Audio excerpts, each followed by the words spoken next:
ಇನ್ನು ಮಾಜಿ ಮುಖ್ಯಮಂತ್ರಿ ಎಚ್ ಡಿ ಕುಮಾರಸ್ವಾಮಿ ಅವರು ಸುದ್ದಿಗೋಷ್ಠಿಯನ್ನು ನಡೆಸಿದ್ರು. ಇದರಲ್ಲಿ ಪ್ರಮುಖವಾಗಿ ಡಿಕೆ ಬ್ರದರ್ಸ್ ವಿರುದ್ಧ ಸಮರ ಸಾರಿದ್ರು.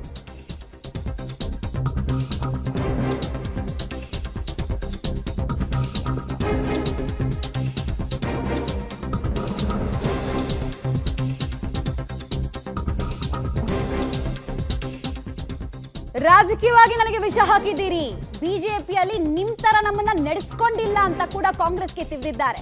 ನಿಮ್ ತರ ಕುತ್ತಿಗೆ ಕುಯ್ಯುವಂತಹ ಕೆಲಸವನ್ನ ಮಾಡಿಲ್ಲ.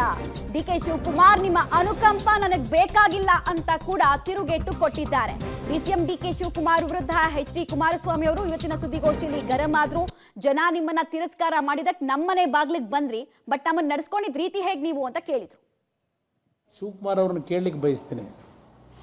ಇವತ್ತು ನನ್ನ ಪಕ್ಷದ ಪರಿಸ್ಥಿತಿ ಬೆಂಗಳೂರು ಗ್ರಾಮಾಂತರ ಜಿಲ್ಲೆಯಲ್ಲಿ ಪಾರ್ಲಿಮೆಂಟ್ ಕ್ಷೇತ್ರದಲ್ಲಿ ಈ ಹೊಂದಾಣಿಕೆ ನಾನು ಮಾಡ್ತಕ್ಕಂಥದ್ದಕ್ಕೆ ತೀರ್ಮಾನ ಮಾಡಲಿಕ್ಕೆ ಮೂಲ ಕಾರಣ ನೀವು 2018 ಸರ್ಕಾರ ಮಾಡಬೇಕಾದ್ರೆ ಕುಮಾರಸ್ವಾಮಿಯವರು 5 ವರ್ಷ ಇರಬೇಕು, 5 ವರ್ಷ ಬೆಂಬಲ ಅಂತ ಹೇಳಿ ನಾವು ಕೊಟ್ಟಿದ್ವು.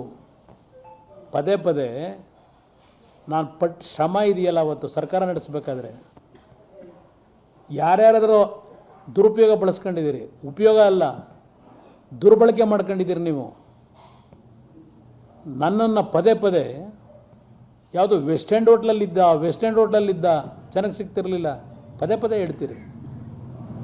ನಾನು ವೆಸ್ಟ್ ಎಂಡ್ ಹೋಟ್ಲಲ್ಲಿ ಜನಗಳು ಸಿಗದೇ ಇದ್ದಿದ್ದೀರಿ ಸಂಪರ್ಕದಲ್ಲಿ 109 ಕೋಟಿ 14 ತಿಂಗಳಲ್ಲಿ ನಾಡಿನ ಆರೋಗ್ಯದ ಒಂದು ಸಮಸ್ಯೆಗೆ ಒಳಗಾದಂಥ ಬಡ ಕುಟುಂಬಗಳಿಗೆ ಪರಿಹಾರ ಕೊಡಲಿಕ್ಕೆ ಸಾಧ್ಯ ಇತ್ತ. ನಾನು ಪದೇ ಪದೇ ನನ್ನ ಮೇಲೆ ಕ್ಯಾರೆಕ್ಟರ್ ಅಸೋಸಿಯೇಷನ್ ಮಾಡ್ಕೊಂಬಂದಿದ್ದೀರಿ.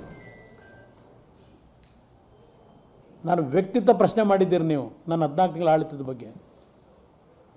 ಏನು ದೊಡ್ಡ ಅಪರಾಧ ಮಾಡಿದೆ ನಾನು ಅನ್ನೋ ರೀತಿಯಲ್ಲಿ. ಯೋಗ್ಯತೆಗೆ ಸರ್ಕಾರ ಹೋದ ಮೇಲೆ ಸರ್ಕಾರಿ ಬಂಗಲೆ ತೆರವುಗೊಳಿಸಲಿಲ್ಲ ನೀವು, ಆ ರೀತಿ ನನ್ನ ನಡೆಸ್ಕೊಂಡ್ರಿ. ಪ್ರಾಮಾಣಿಕವಾಗಿ ಅವತ್ತೇನು ಸರ್ಕಾರದಲ್ಲಿ ನಾನು ನಾಡಿನ ಜನತೆಯ ಸಮಸ್ಯೆಗಳನ್ನು ಬಗೆಹರಿಸಲಿಕ್ಕೆ ಪ್ರಯತ್ನ ಪಟ್ಟೆ.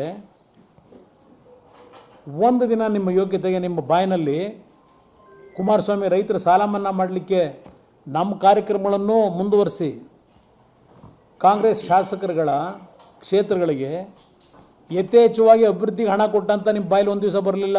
ಶಿವಕುಮಾರ್, ನೀರಾವರಿ ಇಲಾಖೆ ಯಾವ ರೀತಿ ನಿಮಗೆ ಮುಕ್ತವಾದ ಅವಕಾಶ ಕಲ್ಪಿಸಿಕೊಟ್ಟಿದ್ದೆ? ನಾನು ಇಂಟರ್ಫಿಯರ್ ಆಗಿದ್ನ ನೀರಾವರಿ ಇಲಾಖೆಯಲ್ಲಿ ನೀವು ಮಂತ್ರಿಗಳಿದ್ದಾಗ? ಇವತ್ತು ನನ್ನ ಪಕ್ಷ ನನ್ನ ಪಕ್ಷದ ಕಾರ್ಯಕರ್ತರಿಗೆ ಕರೆ ಕೊಡ್ತೀರಾ? ಅಯ್ಯೋ ಇವತ್ತು ದೇವೇಗೌಡರು ಅವ್ರ ಅಳಿಯನ್ನೇ BJP ಕಳಿಸ್ಬಿಟ್ರು, BJP ಅಭ್ಯರ್ಥಿ ಮಾಡಿ. ಅವ್ರ ಕುಟುಂಬದಲ್ಲೇ ಈ ಪರಿಸ್ಥಿತಿ. JDS ಕಾರ್ಯಕರ್ತರ ಭವಿಷ್ಯ ಏನಾಗುತ್ತೆ? ಬನ್ನಿ ನನ್ನ ಪಕ್ಷಕ್ಕೆ.